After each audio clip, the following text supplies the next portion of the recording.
área de garimpo em unidades de conservação ambiental triplicou no Brasil em 12 anos. Em terras indígenas, o avanço é ainda maior, com aumento de 6 vezes.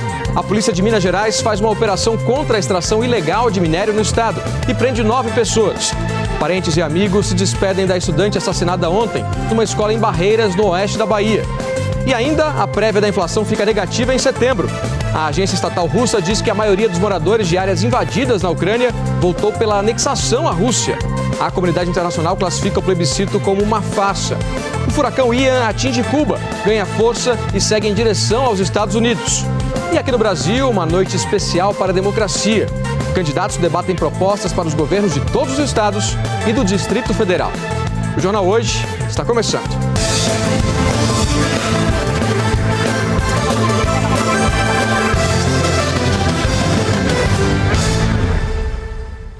A área de garimpo em unidades de conservação ambiental triplicou no Brasil em 12 anos. Em terras indígenas, o avanço é ainda maior. No geral, a área explorada pelo garimpo ficou 2 vezes maior. É o que aponta um estudo divulgado hoje pelo MAP Biomas, que é formado por ONGs, universidades e startups de tecnologia. Quase toda a atividade garimpeira está concentrada na Amazônia. A Auricélia é uma liderança indígena da etnia Arapium, povo que vive no oeste do Pará. Testemunha e vítima da destruição causada pelo garimpo na Amazônia. Quando eu sobrevoei, eu senti muita dor. Porque nós temos feito muito enfrentamento, nós temos sofrido muitas ameaças por defender esses territórios aqui na região do Tapajós em especial. De acordo com um levantamento divulgado hoje pelo Instituto MAP Biomas, em 12 anos, a área explorada pelo garimpo no Brasil dobrou. O território já é maior do que o ocupado por atividades de mineração industrial e a Amazônia concentra quase 92% de toda a área afetada pelo garimpo no país. De acordo com o estudo do MAP Biomas, o avanço do garimpo na Amazônia entre 2010 e 2021 foi mais acentuado em áreas que deveriam ser protegidas. Em unidades de conservação, como áreas de proteção ambiental e florestas nacionais, o território explorado pelo garimpo triplicou. E em terras indígenas, onde essa atividade é proibida, o aumento foi ainda maior. O garimpo amazônico, ele desmata, ele contamina os rios com mercúrio, assoreia a calha de nossos rios e do ponto de vista de saúde também, já que o mercúrio vai gerar problemas de saúde não apenas para o ribeirinho, mas para quem está no todo o entorno da bacia hidrográfica. Entidades associam o avanço do garimpo em áreas que deveriam ser preservadas ao enfraquecimento de políticas de fiscalização e controle. Se ele avança sobre esses territórios, isso denota uma total falta de atuação do Estado, uma mínima atuação do Estado sobre a proteção desses territórios e seus povos. Quando os nossos territórios são ameaçados, é os nossos corpos que estão sendo ameaçados. O nosso presente, o nosso futuro também está ameaçado.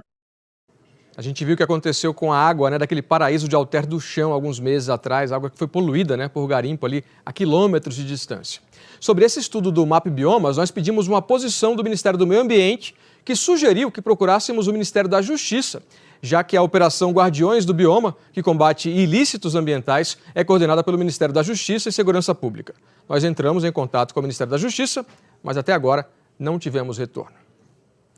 Em Rondônia, a Polícia Federal tenta desarticular uma quadrilha que extraía ouro em garimpos ilegais. Foram cumpridos 7 mandados de busca e apreensão em Rondônia e também em Mato Grosso. De acordo com a Polícia Federal, o ouro era extraído em garimpos clandestinos de Rondônia e declarado como se tivesse saído de áreas legalizadas de Mato Grosso. Essa investigação durou 2 anos. Foram apreendidos 19 veículos, 4 armas e também joias. A Polícia Militar de Minas Gerais prendeu 9 pessoas em uma operação contra a extração ilegal de minério. O grupo agia em uma área de preservação ambiental. As fotos feitas pela Polícia Militar do Meio Ambiente mostram a escavadeira revirando o solo. No flagrante, os caminhões estavam prontos para serem carregados com o minério de ferro extraído sem autorização.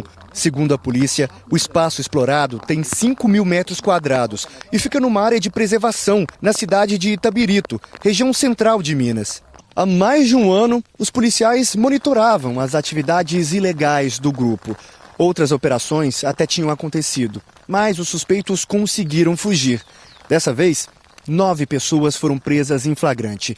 Elas foram encaminhadas à Polícia Federal. Também foram apreendidos 2 carros, 5 carretas e uma escavadeira, além de rádios, comunicadores e telefones celulares. O que nós conseguimos, num primeiro momento, é identificar uma individualização das tarefas.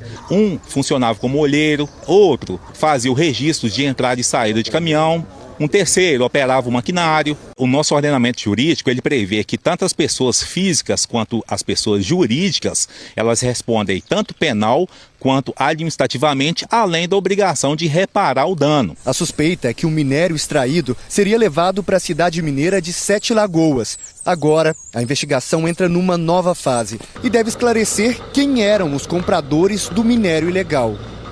Aí eles usam de uma malandragem aí, né? Essa extração ilegal de minério acontecia durante a noite. A lei disse que essa é uma condição que agrava, inclusive, a pena dos envolvidos, porque, segundo a Polícia Ambiental, dificulta a fiscalização. O Ministério Público do Rio de Janeiro denunciou o policial que atirou e matou um homem. Ele estava em um carro que, segundo a PM, teria furado uma blitz. O PM Márcio dos Santos foi denunciado por homicídio qualificado, por não ter dado chance de defesa à vítima.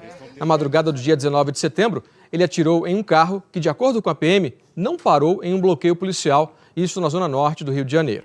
O tiro acertou a cabeça do radiologista Rafael Montovanelli, que morreu dias depois no hospital. A Corregedoria da Polícia Militar disse que apura o caso internamente. O PM está preso no batalhão prisional da corporação em Niterói, na região metropolitana do Rio. A família de Rafael Montovanelli disse que espera por justiça. E foi enterrado hoje de manhã o corpo da jovem estudante assassinada ontem no ataque em uma escola do interior da Bahia. O repórter Mauro Anchieta está em Barreiras e tem as informações agora ao vivo sobre esse caso. Oi, Mauro, boa tarde. Boa tarde, Alain. Boa tarde a todos que assistem ao Jornal Hoje. O corpo da estudante do 9º ano do ensino fundamental, Giane Brito, que estava prestes a completar 20 anos, foi enterrado durante a manhã na comunidade onde ela morava, a 20 quilômetros de Barreiras. A despedida reuniu parentes, amigos, colegas de Giane e também alunos de outras escolas da cidade. Hoje, uma faixa avisa que a escola está em luto. As aulas foram suspensas por uma semana. Giane foi assassinada pelo adolescente que invadiu a Escola Municipal Eurides Santana ontem por volta das 7 da manhã. O autor do ataque, de 14 anos, estava armado com um revólver e 2 armas brancas, incluindo um facão. Giane era cadeirante e tinha paralisia cerebral e foi morta a golpes de facão pelo adolescente. Centenas de alunos que esperavam para entrar em sala de aula fugiram, apavorados. O autor do ataque foi contido por uma pessoa ainda não identificada, que disparou 4 vezes. Ele passou por cirurgia e continua internado no hospital de Barreiras com quadro estável. A família se mudou recentemente de Brasília para Barreiras. O adolescente estudava na escola desde maio e, segundo professores, interagia pouco com os colegas. De acordo com a polícia, na internet, ele falava mal de nordestinos e pesquisava temas ligados ao racismo e ao nazismo. Alain. Obrigado, Mauro. Pois é, a gente tem que ver como é que avançam as investigações, né? Porque pode se caracterizar, inclusive, um crime de ódio. E ainda a gente vê também que tem muitas perguntas sem respostas, né? Como é que ele conseguiu, esse adolescente conseguiu essas armas todas e quem baleou exatamente esse adolescente ali nessa tentativa de fuga. Obrigado, Mauro, pelas informações. Bom trabalho para você. A imprensa russa anunciou que mais de 97% dos votos em plebiscitos realizados em 4 regiões ucranianas foram a favor da anexação à Rússia, segundo resultados preliminares. A votação, organizada em territórios controlados por forças pró-Moscou, é considerada ilegal e vai ser discutida hoje à tarde no Conselho de Segurança da ONU. As últimas cédulas foram depositadas. Neste 5º dia de votação, autoridades ucranianas ligadas ao governo de Vladimir Putin fizeram questão de se apresentar às urnas para marcar o fim do plebiscito. O dirigente local de Luhansk, que administra a região para os russos, disse que votou a favor da anexação do território pela Rússia. Um momento histórico pelo futuro dos nossos filhos, ele declarou. Além de Luhansk, o plebiscito ocorre desde sexta em Donetsk, Zaporígia e Kherson. uma área que representa cerca de 15% do território da Ucrânia. Moradores de Kiev, a capital do país, chamaram o plebiscito de ilegal e absurdo. Uma gravação de câmera de segurança na região de Zaporíjia, divulgada no fim de semana, mostra os mesários batendo de porta em porta, acompanhados de soldados armados. É óbvio que nenhum país civilizado vai reconhecer os resultados desse plebiscito, avaliou esse ucraniano. A Rússia já alertou que dará total proteção às áreas anexadas. Dmitry Medvedev, o vice-presidente do Conselho de Segurança da Rússia, voltou a falar hoje em uso de armas nucleares.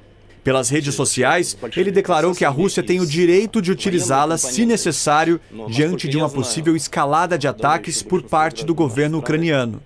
Medvedev ressaltou que não espera que a OTAN faça intervenções diretas no conflito e citou, em tom de ameaça, que isso poderia levar a um apocalipse nuclear. O Ministério da Defesa daqui do Reino Unido estima que o presidente russo Vladimir Putin oficialize a anexação dos territórios na próxima sexta-feira durante um encontro com parlamentares. E enquanto isso, nas fronteiras, milhares de russos tentam deixar o país. Novas imagens de satélite mostram filas quilométricas de carro na fronteira com a Geórgia e a Mongólia. A Rússia ainda precisa explicar um grande vazamento de gás que ocorre em pelo menos 3 pontos de seus gasodutos, que ligam o país à Alemanha. Até o momento, sismólogos suecos apontam a ocorrência de explosões perto da estrutura. A Rússia disse que não descarta sabotagem. E o primeiro-ministro da Polônia acusou o governo Putin pelo incidente, dizendo que é mais uma tentativa de desestabilizar a segurança energética da Europa. A Rússia continua aí aumentando as suas ameaças, de um possível conflito nuclear.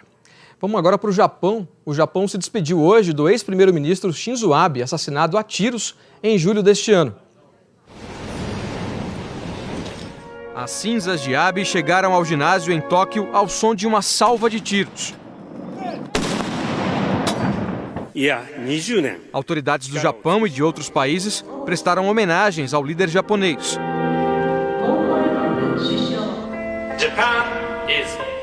O funeral de Estado acontece 2 meses após o ataque e foi considerado controverso. Custou cerca de 12 milhões de dólares. É a primeira vez em 55 anos que o Japão faz um funeral de Estado para um político. A tradição é reservada à família real japonesa. Do lado de fora, manifestantes protestaram. Ao mesmo tempo, pessoas formaram uma longa fila para oferecer flores e orações a Shinzo Abe. Lembrando que Shinzo Abe foi assassinado em 8 de julho, ou seja, há mais de 2 meses, quando ele fazia um discurso de campanha na cidade de Nara, no Japão. O atirador foi preso em flagrante. Veja ainda hoje, o furacão Ian atinge Cuba, ganha força e segue em direção aos Estados Unidos. E a seguir, TREs de todos os estados tiram dúvidas sobre a votação, os números do IPEC sobre a corrida presidencial e os últimos preparativos da seleção masculina de futebol para o amistoso contra a Tunísia de hoje. É daqui a pouquinho.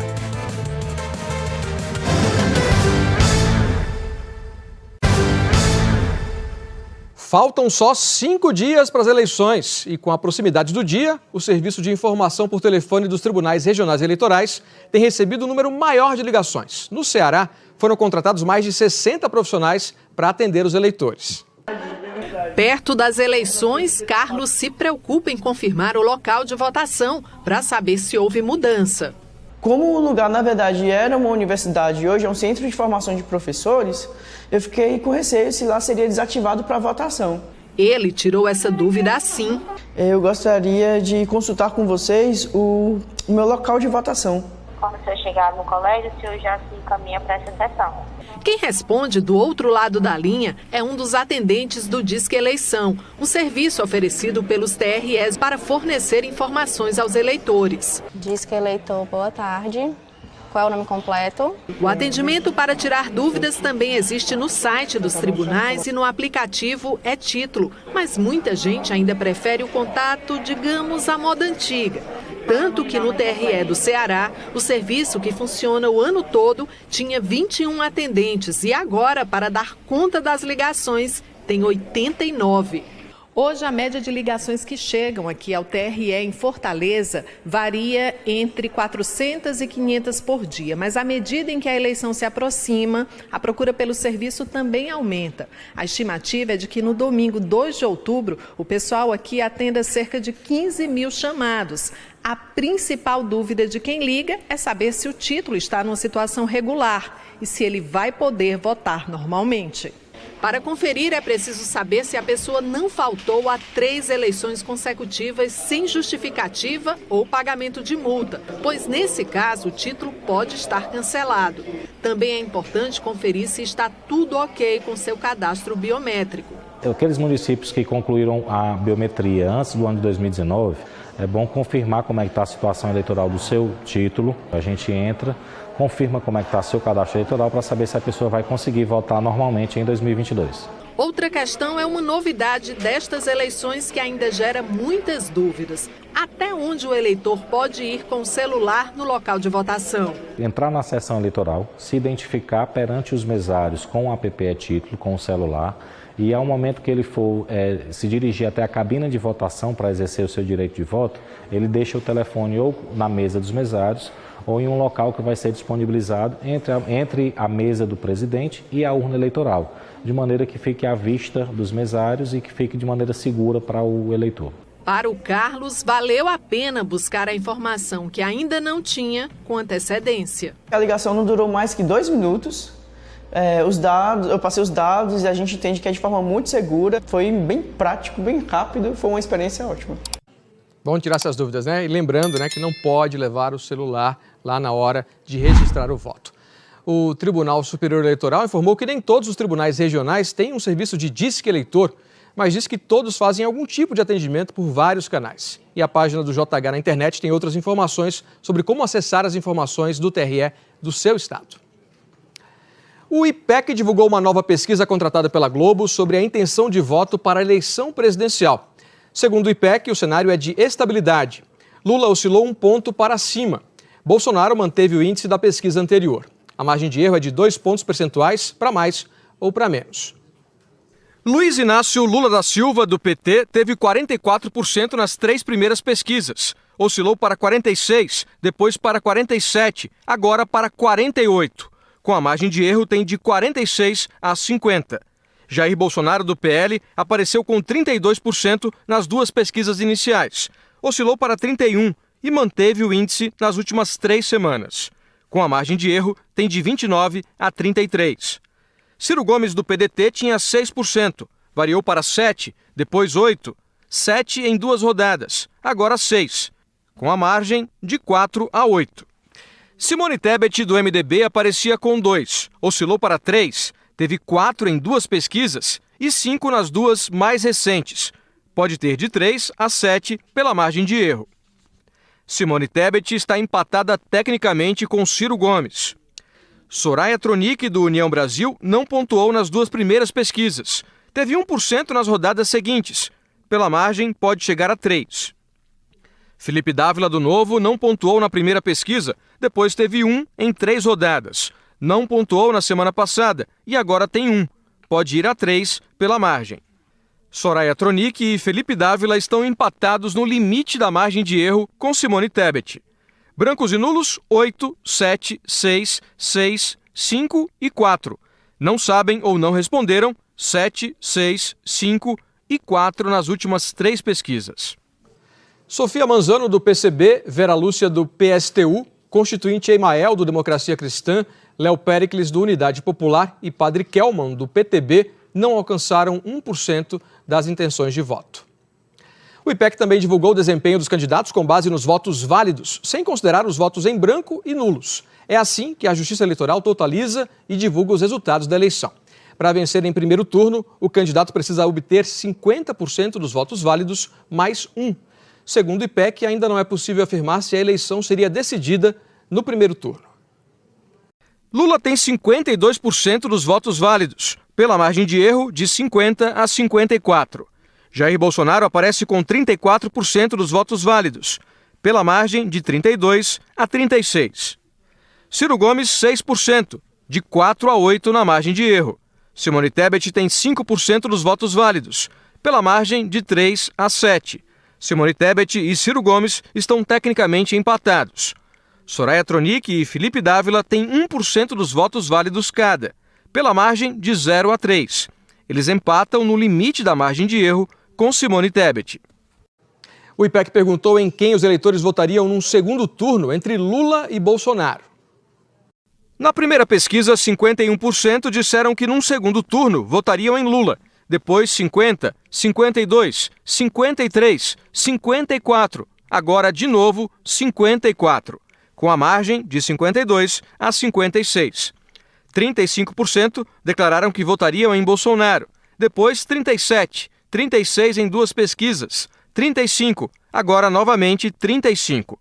Com a margem de 33 a 37. 9% disseram que votariam em branco ou anulariam nas 3 rodadas iniciais. E 8% nos levantamentos mais recentes. Não sabem 5%, 4% e 3% nas pesquisas seguintes. O Instituto pediu aos eleitores que avaliassem a administração de Jair Bolsonaro. Na primeira quinzena de agosto, 29% consideravam a gestão Bolsonaro ótima ou boa. Depois, 31%, 30% em 3 rodadas. Agora, 29%. Regular, 26%, 24%, 25%, 23% e 22% nas últimas 2 semanas. 43% avaliavam a administração Bolsonaro como ruim ou péssima nas 3 primeiras pesquisas. Depois, 45% e 47% nas 2 pesquisas mais recentes. 1% não sabia. Depois, 2%, 1%, 2% em 2 rodadas e agora 1%. O Instituto perguntou se os brasileiros aprovam ou desaprovam a maneira como Jair Bolsonaro governa o país. Na metade de agosto, 37% aprovavam a maneira de Jair Bolsonaro governar. 38% nas 2 semanas seguintes, depois 35% e 36% na semana passada e agora. 57% desaprovavam nas 3 primeiras pesquisas, depois 59% em 2 rodadas e agora 60%. Não sabiam avaliar, 6% em meados de agosto e desde o fim de agosto, 5%. O IPEC entrevistou 3.008 eleitores em 183 municípios de sábado até ontem. No começo do jornal, nós mostramos que um estudo do MAP Biomas revelou que a área de garimpo dobrou no Brasil em 12 anos. Agora há pouco, o Ministério da Justiça e da Segurança Pública enviou uma nota. Declarou que neste ano, a 2ª edição da Operação de Combate ao Garimpo Ilegal e a Ilícitos Ambientais na Terra Indígena Yanomami, em Roraima, foi incorporada à Operação Guardiões do Bioma. Afirmou que em 2 edições, a operação contou com a participação de 12 instituições federais, apreendeu quase 54 toneladas de minérios e 162 aeronaves foram apreendidas, destruídas ou interditadas. E que, ao todo, os agentes prenderam 37 pessoas.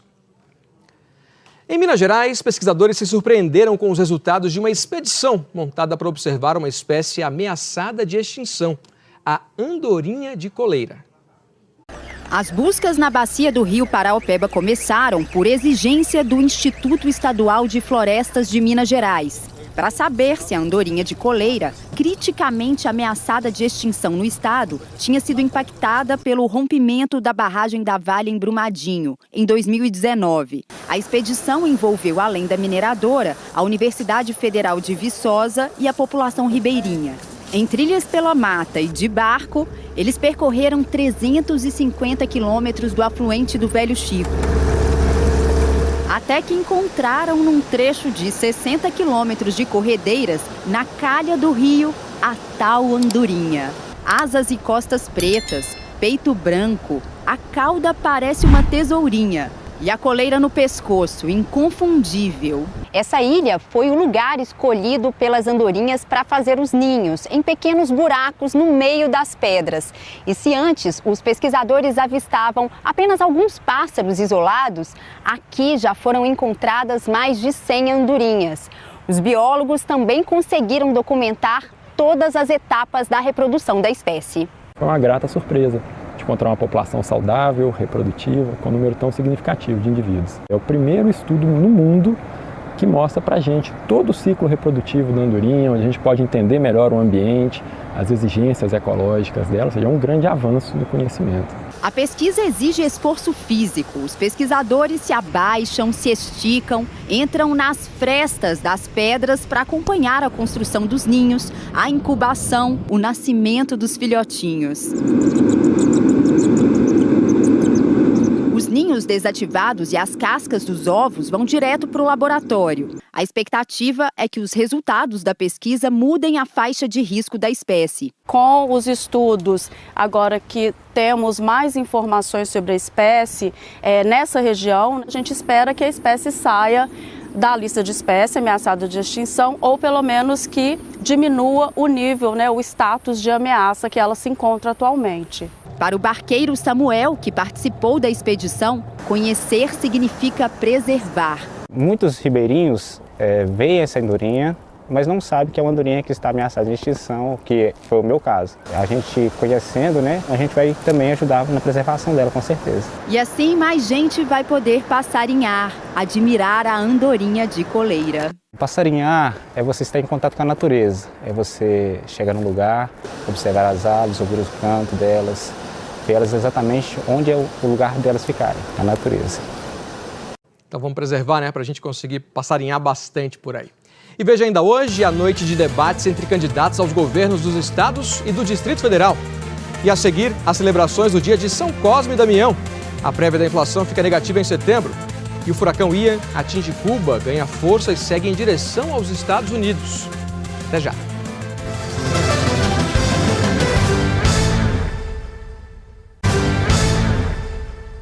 Estamos de volta falando do seu bolso. A prévia da inflação do Brasil ficou negativa em setembro pelo segundo mês seguido.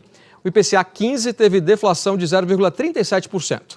Esse resultado foi puxado pela queda nos preços dos combustíveis, com destaque para a gasolina, que caiu quase 10%.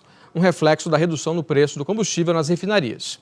Em 12 meses, a prévia da inflação desacelerou para 7,96%. Ainda assim, está acima do teto da meta do Banco Central, que é de 5%. Ou seja, a gente viu agora, pela primeira vez em muito tempo, um certo alívio no preço dos alimentos, mas eles continuam ainda muito altos. No acumulado do ano, por exemplo, as frutas subiram em média mais de 20%, o leite mais de 30%.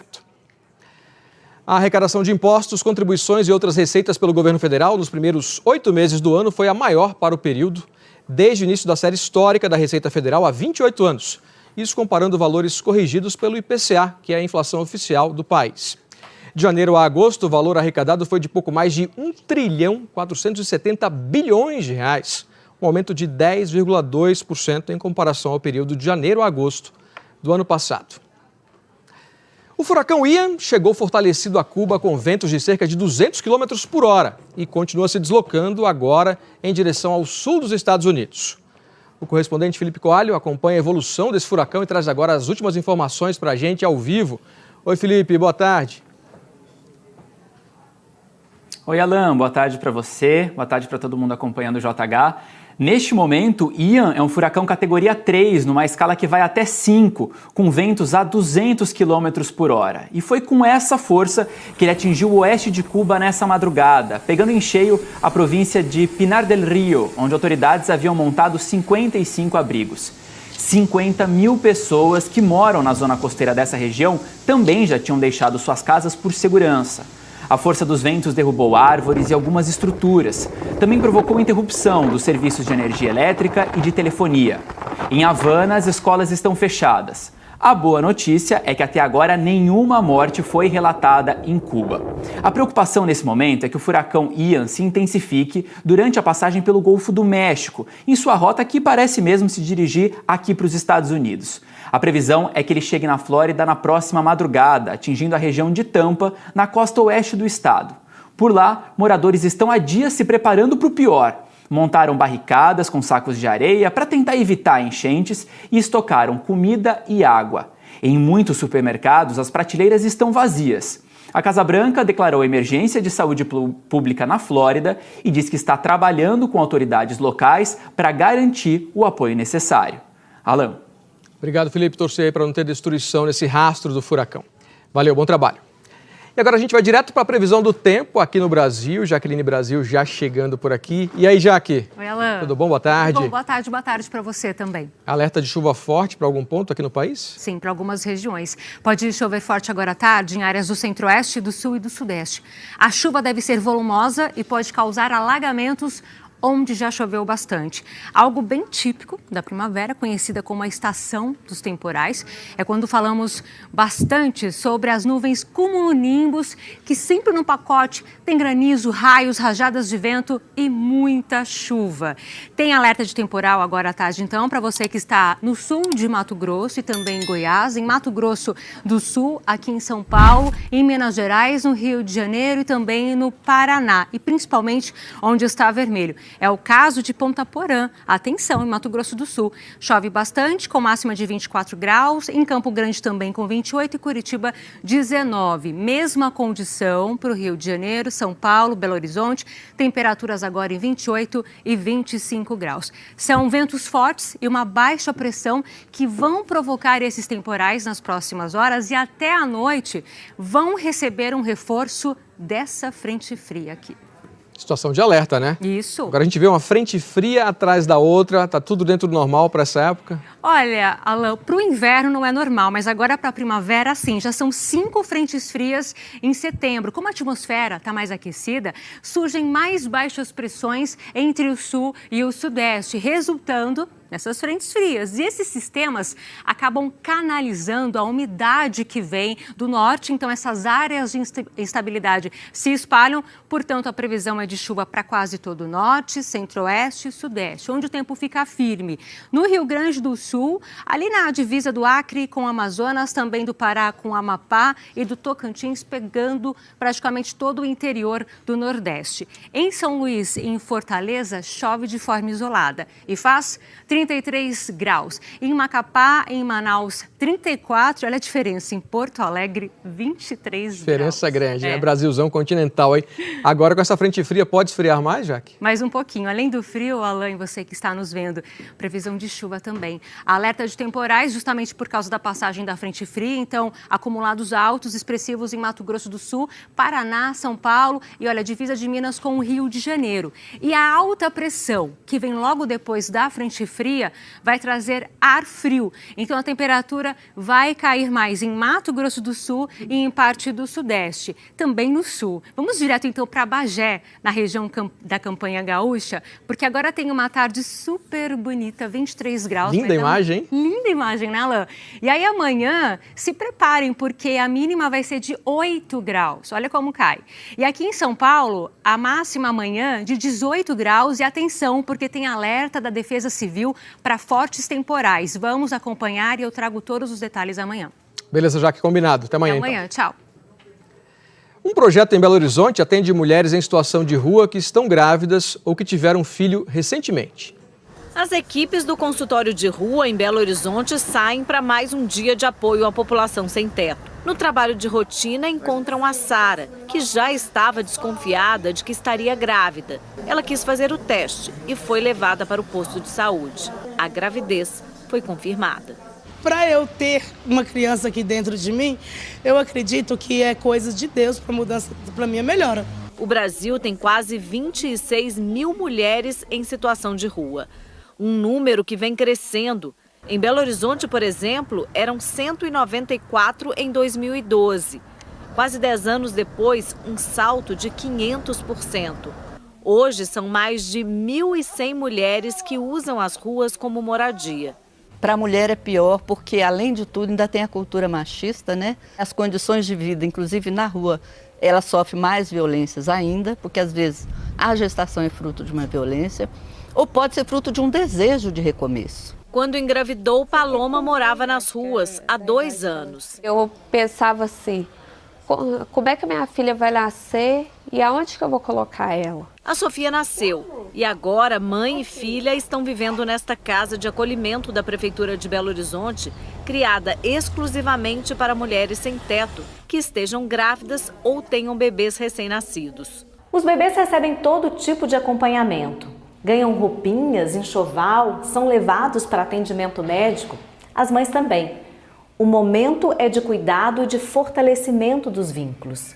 O lar aqui é provisório, mas a esperança é de que esses laços sejam permanentes. A nossa perspectiva aqui é exatamente essa, é de que essa mulher ela se reconheça, né, como mãe, como uma mulher capaz de cuidar desse filho, mas também como uma mulher que tem uma vida pela frente, né, que tem projetos de vida pela frente, que eventualmente tem as suas famílias, né, de origem, que esses vínculos podem ser retomados. Esta jovem de 26 anos já passou por muitas dificuldades e antes não tinha como cuidar do filho de 4 meses.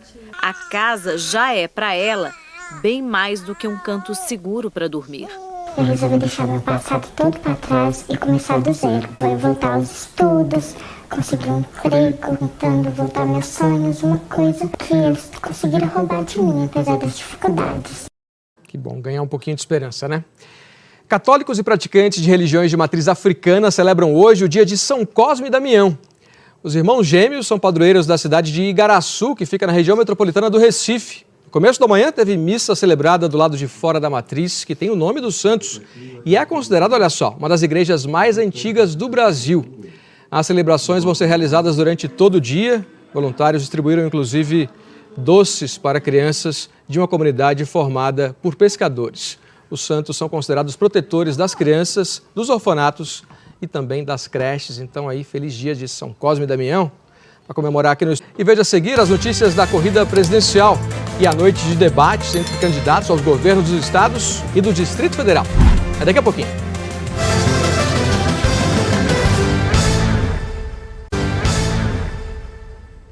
Vamos ver agora as agendas dos candidatos à presidência da República. O presidente e candidato à reeleição pelo PL, Jair Bolsonaro, está fazendo campanha em Pernambuco.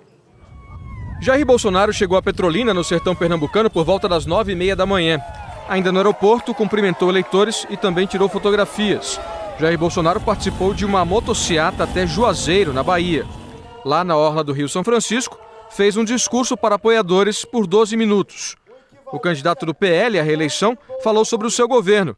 Bolsonaro também discursou sobre geração de energia no Nordeste.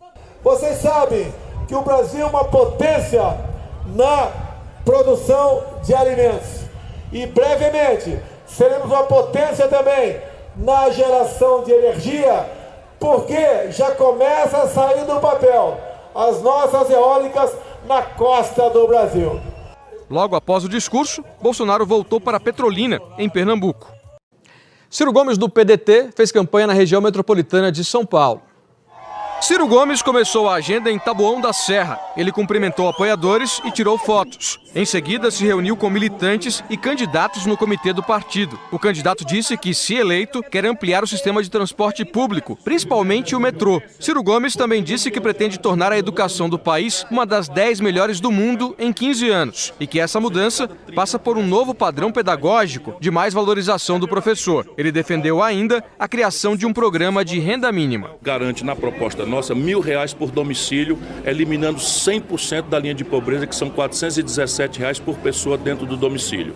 E a fonte de financiamento isso são os recursos do BPC, do Auxílio Brasil, da aposentadoria rural e um imposto sobre grandes fortunas com alíquota moderada que fecha os 380 bilhões do orçamento. A candidata do MDB, Simone Tebet, não teve agenda pública de campanha hoje pela manhã. Ontem, Simone Tebet fez campanha no Rio Grande do Sul. A candidata do MDB deu entrevista coletiva no comitê do partido na cidade de Pelotas e defendeu priorizar a reindustrialização do país para gerar emprego e renda. Depois, caminhou com políticos aliados e eleitores pelo centro da cidade. Simone Tebet também visitou a Universidade Federal de Santa Maria, na região central do Rio Grande do Sul, a primeira criada fora de uma capital.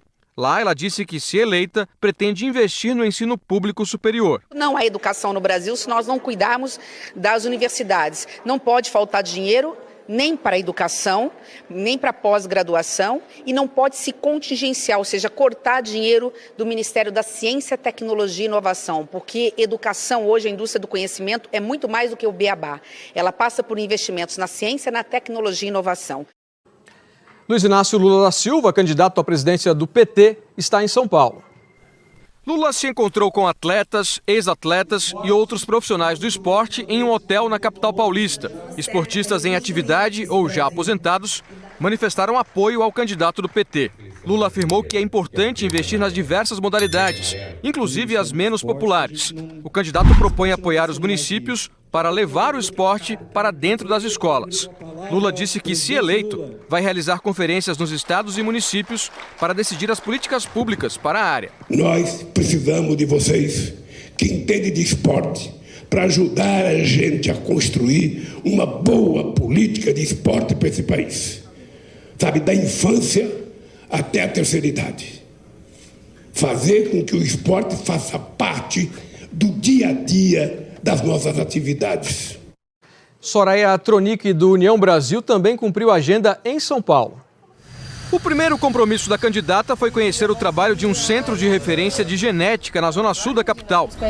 A instituição, sem fins lucrativos, atende portadores de doenças raras. Soraya Tronic visitou os consultórios e o ambulatório médico. Ela conversou com profissionais e ouviu relatos dos pacientes. A candidata do União Brasil falou sobre a judicialização da saúde e disse que, se for eleita, vai criar políticas públicas para agilizar o diagnóstico e o tratamento de doenças. Ela também disse que, se eleita, vai fazer parceria com o setor privado e atualizar a tabela do SUS. A atualização da tabela do SUS é a primeira coisa que nós faremos. Outro, agregar a iniciativa privada, que tem condições de suprir o déficit do Estado do dia para a noite. Ela tem espaço para tanto, ela também presta um excelente serviço e o governo pode sim pagar a iniciativa privada. No fim da manhã, Soraya Tronic gravou o material para a propaganda eleitoral obrigatória. A TV Globo e afiliadas promovem hoje debates entre candidatos aos governos dos 26 estados e do Distrito Federal. Ok, sorteando o tema. Representantes de diversos setores da sociedade. Luzes, câmera, mas por enquanto é só ensaio. Cronômetro, a gente vê se tá legal aí, vê se ficou bacana. Foram dias e noites de preparação nos estúdios da Globo e afiliadas pelo Brasil montando os cenários. E agora as equipes trabalham fazendo os últimos ajustes. Você acha que precisava ser mais alto? Não, eu acho que tá bom. É isso.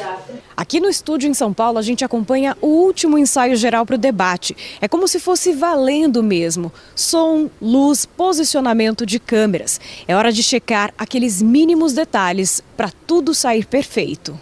108 candidatos ao governo foram convidados nos 26 estados e no Distrito Federal. Os debates com candidatos a governador nesse primeiro turno. Um encontro importante em um momento decisivo. A reta final da campanha eleitoral a 5 dias do primeiro turno. O cientista político Eduardo Green diz que, para os candidatos, o debate é uma oportunidade de se apresentar para um público maior. É um momento que o candidato tem de diferenciar-se dos outros e dizer que ele vai tratar da política de educação, da política de saúde ou de qualquer outra área de ação governamental de um jeito que é melhor do que aquele que o oponente está apresentando.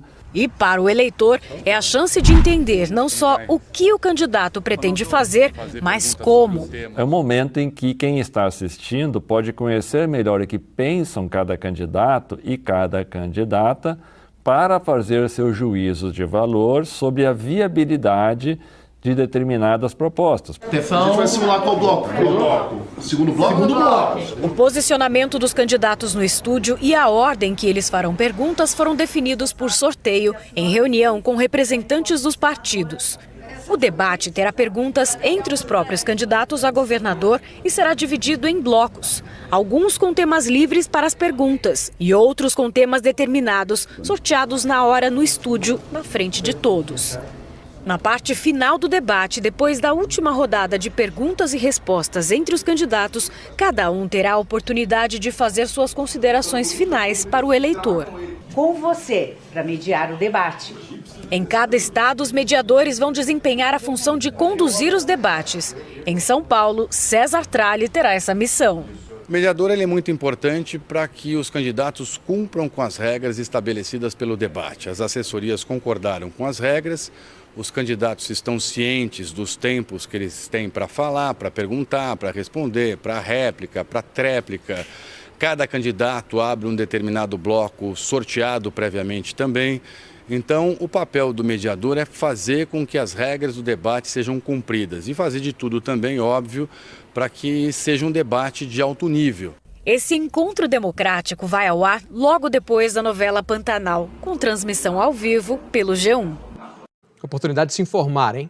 E uma última notícia, a Justiça de São Paulo decretou a prisão preventiva de Tiago Brenan. O empresário é réu por ter agredido a atriz Helena Gomes numa academia de ginástica em agosto.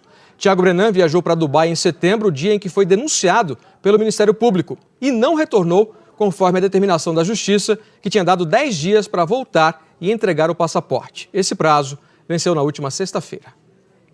O Jornal Hoje termina aqui. Logo depois de O Cravo e a Rosa, tem Brasil e Tunísia, amistoso da Seleção Brasileira Masculina de Futebol. Outras notícias você sabe no Jornal Nacional, que começa mais cedo, às 8h05 da noite, horário de Brasília. E depois de Pantanal, tem o debate entre os candidatos ao governo do seu estado. Ótima tarde para você, a gente se encontra amanhã.